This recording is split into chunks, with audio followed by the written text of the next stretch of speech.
അയ്യാ വണക്കം പ്രിയപ്പെട്ട സഖാക്കളെ, സുഹൃത്തുക്കളെ. നമ്മുടെ പാർട്ടി സകല ഡിജിറ്റൽ മീഡിയകൾക്കും ഐക്കും എതിരാണ് എന്ന് നിങ്ങൾക്കറിയാമല്ലോ. കാരണം ഡാറ്റ ഇവോൾവിംഗ് കൊണ്ട് മുന്നോട്ടേക്ക് പോകുമ്പോൾ നമ്മുടെ പാർട്ടി നാച്ചുറൽ ഇഗ്നോറൻസ് കൊണ്ട് പിന്നിലേക്ക് പോവുകയാണ് എന്ന സത്യം സഖാക്കൾ പലപ്പോഴും മറക്കുന്നു. അതുകൊണ്ടാണ് ഇന്ന് നമ്മുടെ പാർട്ടി സെക്രട്ടറി ആയിട്ടുള്ള ഗോവിന്ദണ്ണൻ എയെ എതിർത്ത് പറഞ്ഞപ്പോൾ ഒരു സഖാക്കന്മാർ പോലും ആ സമയത്ത് പാർട്ടി സെക്രട്ടറിയെ സപ്പോർട്ട് ചെയ്യാൻ അവിടെ കണ്ടില്ല. മറിച്ച് നിങ്ങൾ ചാറ്റ് ജിപിടിയിലും ഡീപ് സീക്കിലും പെർപ്ലക്സിറ്റിയിലും കിടന്ന് പുളയ്ക്കുകയായിരുന്നു എന്നുള്ള വിവരം പാർട്ടി ഓഫീസിന് ലഭിച്ചിട്ടുണ്ട്. ഇത്തരത്തിലുള്ള ഭീഷണികളാണ് ഇപ്പോൾ സഖാക്കന്മാർ നേരിട്ടുകൊണ്ടിരിക്കുന്നത് എന്നാണ് നമുക്കിപ്പോൾ മനസ്സിലാക്കാൻ സാധിക്കുന്നത്. എന്തായിരുന്നാലും ആണ് ഇപ്പോഴത്തെ പ്രധാനപ്പെട്ട ചർച്ചാ വിഷയം എന്ന് പറയുന്നത്. എന്തായിരുന്നാലും നമ്മുടെ ഗോവിന്ദണ്ണൻ അദ്ദേഹം അറിയപ്പെടുന്നത് ആക്ച്വലി ഓന്ത് ഗോവിന്ദൻ. അതിനുശേഷം കൂറ്റനാട് നിന്നും നമ്മുടെ ഈ സിൽവർ ലൈൻ വഴി ട്രെയിനിൽ അപ്പം വിൽക്കാനായിട്ട് സ്ത്രീകൾ വരുന്നു എന്ന് പറഞ്ഞതിന് പിന്നാലെ അദ്ദേഹത്തെ ഇവിടെയുള്ള സംഘികളും കൊങ്ങികളും അപ്പം ഗോവിന്ദൻ എന്ന് കളിയാക്കി വിളിച്ചിരുന്നു. അങ്ങനെ ചില ദോഷകൃതകൾ ഇപ്പോഴും വിളിക്കുന്നുണ്ട്. അതിൽ നിന്നും അദ്ദേഹത്തിന് ഒരു അപ്ഗ്രഡേഷൻ കിട്ടിയിരിക്കുകയാണ്. ഇപ്പോൾ അപ്പം ഗോവിന്ദൻ പ്രോ മാക്സ് എന്നുള്ള രീതിയിലേക്ക് അദ്ദേഹം ഉയർന്നു പൊങ്ങി. അദ്ദേഹത്തെ ഇപ്പോൾ AI ഗോവിന്ദൻ ചാറ്റ് ബോട്ട് എന്നൊക്കെയാണ് ഇപ്പോൾ നാട്ടുകാർ വിളിച്ചുകൊണ്ടിരിക്കുന്നത്. എന്തായാലും അത് വളരെ നല്ലൊരു ഇതാണ് എന്നാണ് എനിക്ക് തോന്നുന്നത്. ആഗോള അയ്യപ്പ സംഗമം, ഈ ആഗോള അയ്യപ്പ സംഗമത്തിൽ യഥാർത്ഥത്തിൽ എത്ര പേരാണ് വന്നത് എന്ന് പറഞ്ഞു കഴിഞ്ഞാൽ നമ്മുടെ ദേവസ്വം മന്ത്രിയായിട്ടുള്ള VN വാസവണ്ണം പറയും ഒരു 5000 പേരെ വിളിച്ചു. എത്ര പേര് വന്നു? 4000-ലധികം പേര് വന്നു ഇല്ലേ? അന്ന് കാണും, വരണമല്ലോ, അല്ല വരും എന്നൊക്കെയാണ് പറഞ്ഞുകൊണ്ടിരിക്കുന്നത്. ഗോവിന്ദണ്ണനോട് ചോദിച്ചാൽ 6000 പേരെ നമ്മൾ വിളിച്ചിട്ടുണ്ട്. ഈ 6000 പേരെ വിളിച്ചിരിക്കുന്നതിൽ ഒരു 4500 പേരെങ്കിലും വരണം, വന്ന് കാണും. വന്നിട്ടില്ലേ? അല്ല വന്നില്ലെങ്കിൽ അത് ആണ് എന്നാണ് പറഞ്ഞിരിക്കുന്നത്. കാരണം ഈ ആൾക്കാർ വരാത്തതിൻ്റെ പ്രധാനപ്പെട്ട കാരണം അത് AI ക്രിയേറ്റഡ് ഇമേജുകളാണ് ഇപ്പോൾ സമൂഹ മാധ്യമങ്ങളിൽ പ്രചരിച്ചു കൊണ്ടിരിക്കുന്നത് എന്നാണ് നമ്മുടെ ഗോവിന്ദണ്ണൻ പറഞ്ഞുകൊണ്ടിരിക്കുന്നത്. AI ക്രിയേറ്റഡ് ഇമേജുകൾ എന്ന് പറയുമ്പോൾ ഈ യും കമ്മ്യൂണിസ്റ്റ് പാർട്ടിയുമായിട്ട് ഒരുപാട് സാമ്യമുണ്ടല്ലോ.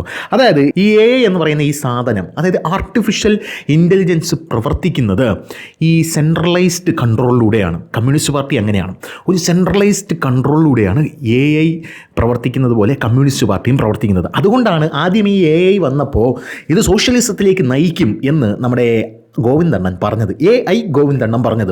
പക്ഷേ നമ്മൾ തമ്മിലുള്ള വ്യത്യാസം, അതായത് യും കമ്മ്യൂണിസ്റ്റ് പാർട്ടിയും തമ്മിലുള്ള ഒരു വ്യത്യാസം ഈ ഇടയ്ക്കാണ് നമ്മുടെ പാർട്ടി സഖാക്കൾ പറഞ്ഞപ്പോൾ മനസ്സിലാക്കാൻ സാധിച്ചത്.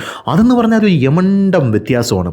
അതായത് ഈ AI എന്ന് പറയുന്നത് ഡാറ്റ കൊണ്ട് ഇവോൾവ് ചെയ്യുന്ന ഒരു സെറ്റപ്പാണ്. അതായത് ഡാറ്റ കണ്ടാൽ ആ AI ആ ഡാറ്റ എടുക്കും.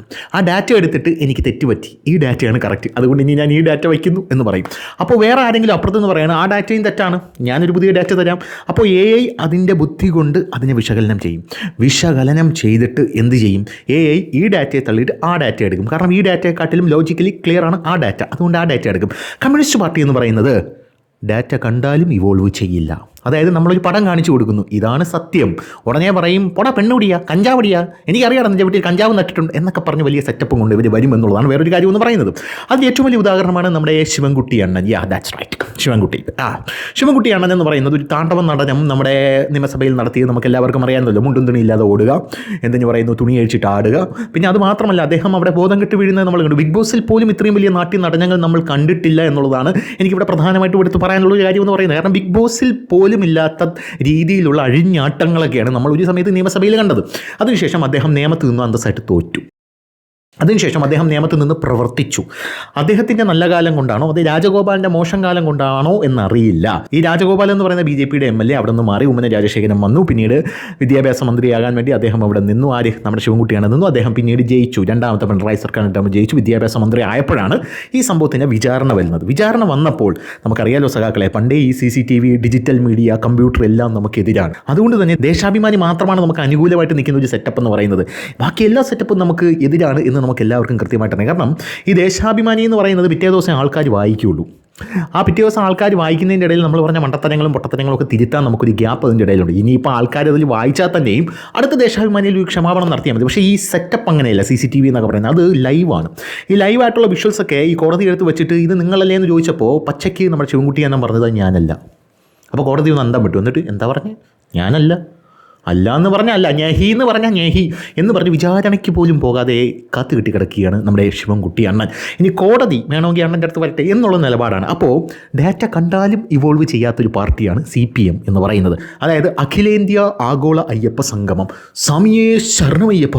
ഇതിനു വേണ്ടി വന്നിരിക്കുന്ന ആൾക്കാരെന്ന് പറയുന്നത് 700 പേരോ 800 പേരോ ആണെന്നാണ് അവിടെയുള്ള മാധ്യമപ്രവർത്തകരും മാധ്യമങ്ങളും മുഴുവൻ റിപ്പോർട്ട് ചെയ്തിരിക്കുന്നത്. മുഖ്യമന്ത്രി പിണറായി വിജയൻ ഇവിടെ നിന്ന് സംസാരിക്കുന്നു, മാധ്യമങ്ങൾ ഇവിടെ നിന്ന് റിപ്പോർട്ട് ചെയ്യുന്നു. ഒഴിഞ്ഞ കസേരകൾ, അങ്ങനെ ലൈവായിട്ട് റിപ്പോർട്ട് ചെയ്തിരിക്കുന്ന ഒഴിഞ്ഞ കസേരകൾ ഞങ്ങൾ കണ്ടതാണല്ലോ, അത് AI ആണ് എന്നാണ് നമ്മുടെ ഗോവിന്ദണ്ണം പറയുന്നത്. പോരാത്തതിന് ഈ 700 പേരോ 800 പേരോ മാത്രമായിരുന്നു വന്നിരുന്നത്. പക്ഷേ ഊട്ടുപുരയിൽ നല്ല തിരക്കായിരുന്നു, അത് വേറെ കാര്യം. അതായത് ഞം അടിക്കുന്ന ഭാഗത്ത് അതിഭീകരമായിട്ടുള്ള തിരക്കായിരുന്നു എന്നാണ് നമുക്ക് മനസ്സിലാക്കാൻ സാധിക്കുന്നത്. എന്തായാലും VM വാസവണ്ണൻ പറഞ്ഞ ആൾക്കാരും വന്നിട്ടില്ല, ഗോവിന്ദണ്ണം പറഞ്ഞ ആൾക്കാരും വന്നിട്ടില്ല.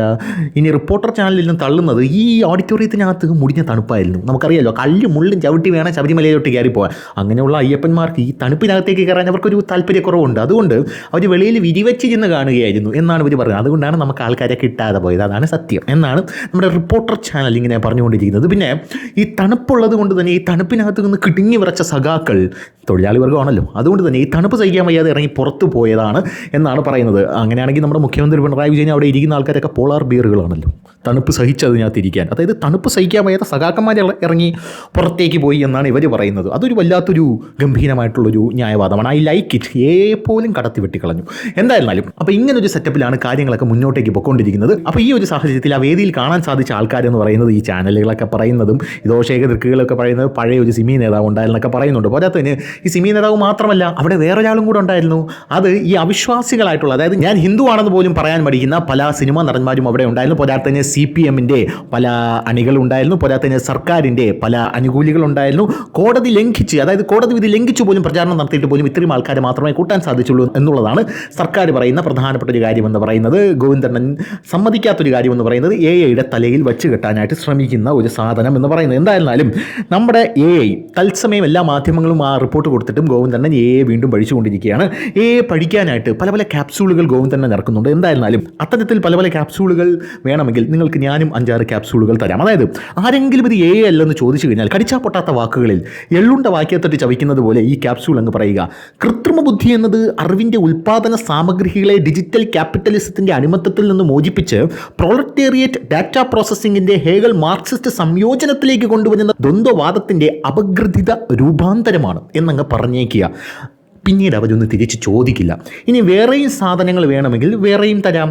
മെഷീൻ ലേണിംഗ് എന്നത് മാർക്സിൻ്റെ അധിക മൂല്യം പോലെ തന്നെയാണ്. എന്നാൽ ഇവിടെ പ്രൊലറ്റേറിയറ്റ് അധ്വാനം ചെയ്യുന്നത് മനുഷ്യൻ മാത്രമല്ല, ഡാറ്റയാണ്.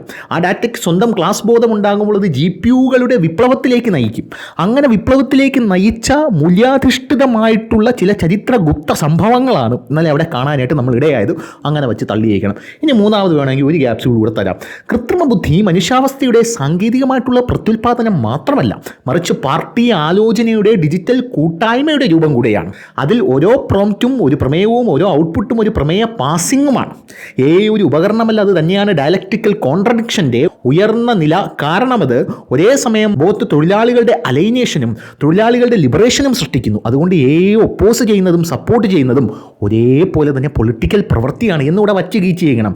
സാർവത്രികമായി ഇതെല്ലാം കേൾക്കുന്ന ആൾക്കാർക്ക് ഇതെന്ത് കുന്തമാണ് എന്ന് പോലും അറിഞ്ഞുകൂടാതെ അന്തം വിട്ട് കുന്തം വിഴുങ്ങിയിരിക്കുന്ന ഒരു സാഹചര്യത്തിൽ വേണം അവരവിടെ ഇരിക്കാനായിട്ട്. എന്തായാലും അൺബയസ്ഡ് ആയിട്ട് എല്ലാത്തിനും ആൻസർ ചെയ്യുന്ന ChatGPTയും AKG സെൻറ്ററിൻ്റെ പഴയ പുസ്തകങ്ങൾ മാത്രം നോക്കി എല്ലാത്തിനും ആൻസർ ചെയ്യുന്ന കമ്മ്യൂണിസ്റ്റ് പാർട്ടിയും തമ്മിലുള്ള പല പല അന്തരങ്ങളും പല പല സാമ്യങ്ങളും പറഞ്ഞാൽ തീരില്ല എന്നുള്ളതാണ് ഈ സ്റ്റോറിയുടെ ഏറ്റവും അവസാനത്തെ ക്രക്സ് എന്ന് പറയുന്നത്. അപ്പോൾ എല്ലാവർക്കും ഒരു ആഗോള അഖിലേന്ത്യാ അയ്യപ്പ സംഗമം ആശംസിച്ചുകൊണ്ട് സ്വാമിയേ ശരണം അയ്യപ്പ. അപ്പം ശരി.